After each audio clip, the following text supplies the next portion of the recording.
Hello student, आज हम percentage के कंसेप्ट और ट्रिक के बारे में बात कर रहे हैं। जो हमारे डेली क्लास चल रहा है कंसेप्ट को, जो एग्जाम में जो पूछा जाता है उसी पर हम क्या कर रहे हैं, बात कर रहे हैं। उन्हीं कंसेप्ट को क्या किया है, हमने अपनी क्लास में उठाया है, जिसमें प्रीवियस क्वेश्चन भी मिल सकते हैं आपको, और इन्हीं पर आधारित एग्जाम में क्या होता है, पूछा जाता है। तो आज हम आपके लिए एक कंसेप्ट लेकर आए हैं मैथ का परसेंट का, जो एग्जाम में पूछा जाता है। पहला है, एक राशि में 10% जोड़ा जाता है, फिर 20%, फिर उसके बाद 40% जोड़ा जाता है, तो अंत में उसको इतना रुपया है, तो मूल राशि क्या होगी। तो मैंने इसके लिए आपको एक फॉर्मूला बताया है। कभी भी जब पूछे तो हमें ये क्या करना है, इस फॉर्मूले के आधार पर। ये हमारा किसका है, वृद्धि ऊर्जा बढ़ाने की, और कमी की बात करें तो हमें ये फॉर्मूला क्या करना है, यूज करना है। इसमें जोड़ता, इसमें कम भी कर सकता, तो कम वाले में हमें माइनस करना है और जोड़ने वाले में प्लस कर देना। इसी पर आधारित हम सवाल को करेंगे। जैसे कितना राशि था हमारे पास, कितना था, 8 9 18 18,480। अब देखिए पहले क्या कर रहा है, 10% की 10% जोड़ रहा है, तो कितना हो जाएगा 110। फिर कितना जोड़ रहा है, 20%। फिर कितना जोड़ रहा है, 40%। अब इसको हम क्या कर लेंगे, सॉल्व। 1 0 2 0 खत्म। अब ये काट दो इसको, ये 11 से कट जाएगा, 11 बन जाए 11, 11 से 18 जितना हो जाएगा। फिर इसको 12 से काट देंगे, 12 बन जाए 12, 4 बचेगा, 12 हो जाए 4, 14 से 14 कटेगा, बचेगा कितना हमारे पास, 100 मल्टीप्लाई 100, तो कितना आ जाएगा, 10,000। कितना आ जाएगा, 10,000। तो इस तरीके से हम इस सवाल को आसान तरीके से कर सकते हैं, और इसी पर घुमा के भी पूछ सकते हैं। इसमें वृद्धि कह रहा था, फिर इसमें कमी भी कर सकता है। तो हमको ये, जैसे उसने 10% बैंक में जमा कर दिया, 20% उसने दान कर दिया, तो ये सारे तरीके इसमें यूज किए जाते हैं। लेकिन हमको एक ही तरीका याद रखना है, अगर कमी कर रहा है तो ये वाला, वृद्धि कर रहा है तो ये वाला फॉर्मूला यूज करना। आगे भी और हम कंसेप्ट को सीखते देखते हैं।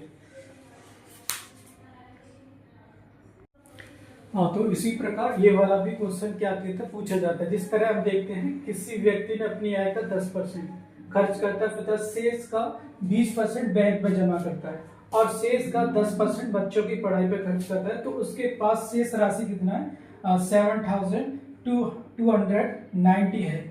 तो आय क्या होगी, तो मैंने आपको बताया था कितना पैसा था उसके पास, 7,290। अब क्या कर रहा है, देखिए पहले क्या कर रहा है, अब ये कमी कर रहा है, खर्च कर रहा है, तो मतलब इसको हम 10% कर रहे हैं, तो कितना आ जाएगा, 90। फिर उसके बाद कितना कर रहा है, 10%, तो कितना आ जाएगा, 90। फिर कितना कर रहा है, 10%, फिर भी कितना आ जाएगा, 90 आ जाएगा। अब इनको हमको क्या करना है, काट पीट करना है। 0 से 0 कट जाएगा, 2 0 से 2 0 खत्म हो जाएगा। अब बचेगा क्या हमारे पास, 7 2 9 100 100 9 इंटू 9 इंटू 9, इन सब का मल्टीप्लाई कर लेंगे, तो आंसर आ जाएगा हमारा 1000 100। फिर उसके बाद इसका करेंगे 7 to 9, इससे ये कट जाएगा, आंसर कितना आ जाएगा हमारे पास, 10,000। तो इस तरह बैंक का भी पूछा जाता है, और मैंने उसको भी बता दिया। तो इस तरह आप इसकी प्रैक्टिस कर सकते हैं, और जिसमें आपको आसानी होगी। और भी हम और भी एक कंसेप्ट और सीखते हैं, उसमें जानते हैं। हेलो दोस्तों, अब हम दूसरा कंसेप्ट सीखते हैं। हमने पहला कंसेप्ट आपको सिखा दिया, किस तरह बढ़ना है, किस तरह घटाना। इसी प्रकार एक जनसंख्या के कंसेप्ट पे एक सवाल पूछा जाता है। जैसे किसी शहर की वर्तमान जनसंख्या 10,000 है, तो 2 वर्ष के बाद शहर की जनसंख्या क्या होगी, और प्रतिवर्ष 10% की दर से संख्या बढ़ती है। अब देखिए बाद में यहाँ पर 2 कंसेप्ट होते हैं हमारे पास। अगर हमारे पास टी वर्ष के बाद पूछे, टी वर्ष के बाद, तो हमें क्या याद रखना है, आपको ये फॉर्मूला याद रखना है, 1 प्लस R 100। टी वर्ष के बाद पूछे। दूसरा क्या है, टी वर्ष के पहले पूछेगा, टी वर्ष के पहले, तो हमें क्या करना है, P अपॉन 1 प्लस R, ये याद रखिए। ये 2 कॉन्सेप्ट है जो जनसंख्या के, कौन से बाद पूछेगा तो हमें P प्लस R अपॉन 100 और उसकी पावर T। इसी प्रकार पहले पूछेगा तो p ऊपर आ जाएगा, जी नीचे पहुंच जाएगा। तो इसी प्रकार हम इस सवाल को कर सकते हैं। देखिए t वर्ष के बाद की बात कर रहे हैं तो हमें ये फॉर्मूला लगाना है। p मतलब जनसंख्या कितना हमारे पास 10,000 है, ठीक है 10,000।